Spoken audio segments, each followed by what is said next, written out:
April 3rd, Wednesday, 2019. Please stand for the Pledge of Allegiance. I pledge allegiance to the flag of the United States of America and to the republic for which it stands, one nation, under God, indivisible, with liberty and justice for all. To the microphone, please.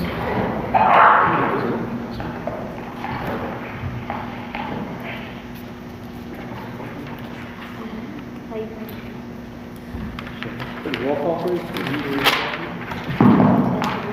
Councilman Scranton. Present. Councilman Livingston. Present. Councilwoman Kranz. Present. Councilman Taylor. Present. Councilman Babstrand. Present. Councilman Matzo. Present. And President Smith. Present. That's all set here. On to approval of minutes from Councilman Scranton.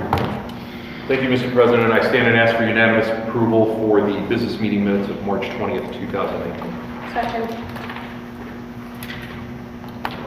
All in favor? Aye.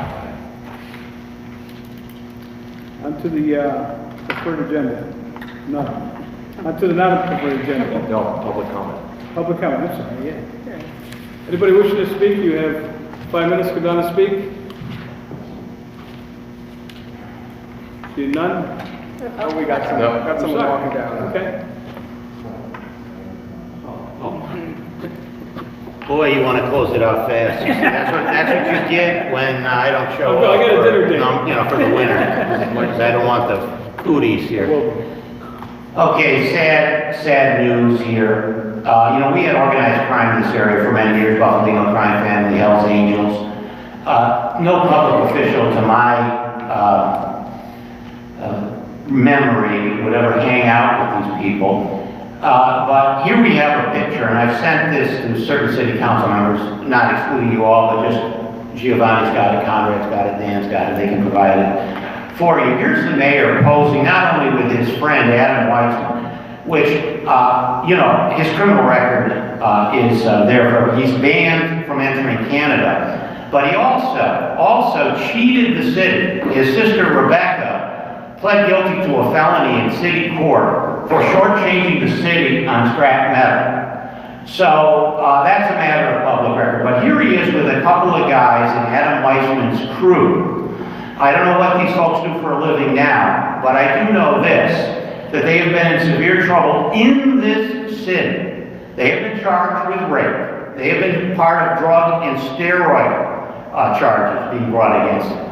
One of them even hung around with the cop killer. They killed the cop on Liberty Street, which is coincidentally, is very near Weitzman's scrap. So I don't know what the mayor's trying to pull here, but I do know that he shows absolutely no discernment by going to Las Vegas and Super Bowls with these people. These people have serious problems. And is the mayor condoning their criminal behavior? I don't know. Or nobody wants to be friends with the mayor. This is the only people he's got. Now the next thing, we've got a police chief, and I sent this information. This is from Paul Battisti for DA's Facebook page.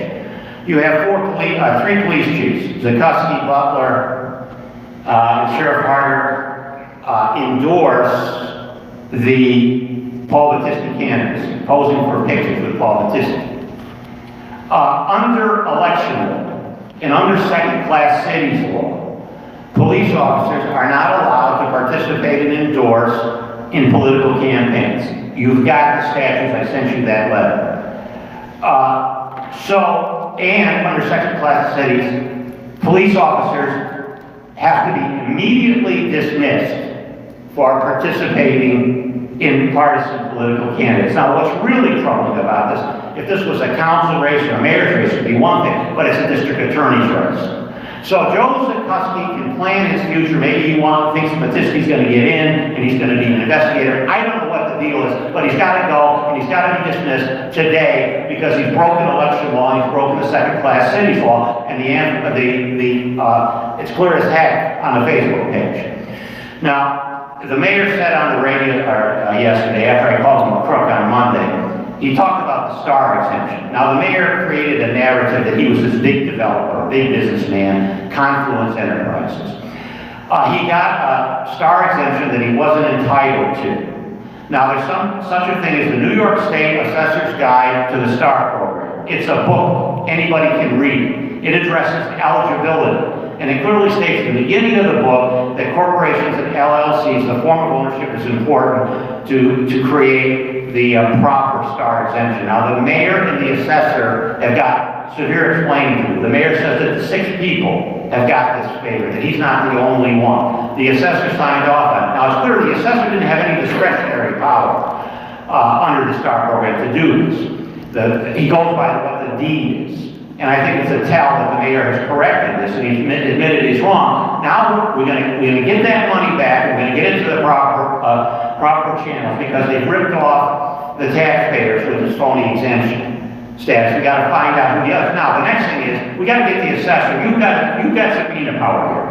You've got to subpoena the assessor and find out what the heck is going on because either he deliberately broke the law for a small clique of people or he's incompetent.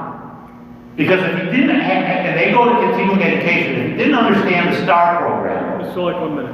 so then he's got a problem, he shouldn't be the assessor. So look, I don't care what it's done in Crabtree Republican, it doesn't make any difference. The big issue is people know where I stand, I'm well known in this town. I'm not going to change my politics, and I don't expect other people to change their national politics. But what I do resent is crooks. And I do resent people in this town using this city for their own political benefit and breaking the law. So let's dismiss the police chief, let's get the assessor in here and find out what his problem is, and let's clean this city up right now, right here. Thank you. Not a practice. Thank you, Mr. Select. Thank you, John. Anyone else wish to speak? Public comment?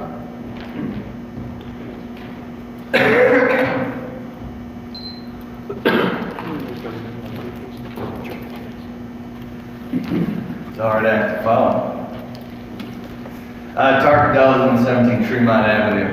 I had an order of things, but since John teed it up so perfectly with the STAR exemption, the one thing I'll say is that, it certainly seems like a pattern of abuse here.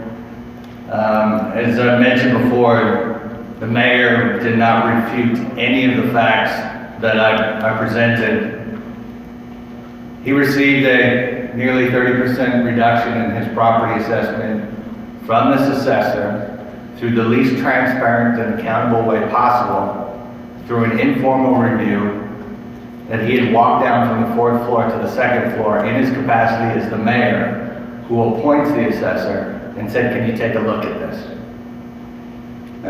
People say he had every right to do that. What was interesting, when I reached out to one of the government ethicists, Mark Davies, who Hannah Schwartz interviewed in her 2017 article, I said, can you comment on these new circumstances? This is his response, quote, it would seem an official should have the right to seek to have his or her assessment reduced. Certainly as a matter of general ethics principles, that should be done with full public disclosure.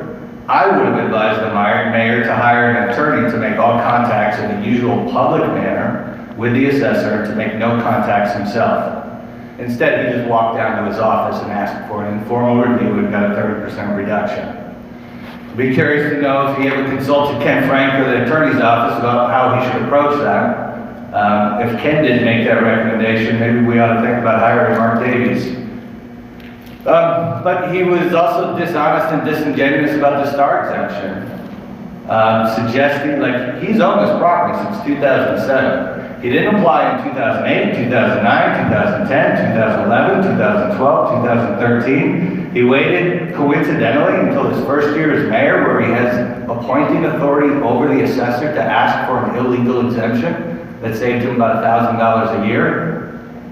I have a spreadsheet that I foiled from Broome County GIS, and I asked for every property that is owned by an LLC in the city. There are 1,353 properties. 2 of them have the STAR exemption. 2. So the mayor's saying multiple parties have received this exemption. That doesn't square with the facts. Something's fishy. If this council literally does nothing, I would see that as an incredible abrogation of your responsibilities to the residents and the taxpayers. On the Boscovs, did you guys figure out why we keep calling this a pilot? Why IDA is on the name of the deed when we are receiving no power or legislative authority from the IDA? I'm not on the LDC. Not anymore? No, I haven't been since the beginning of this year. Oh, I haven't okay. been held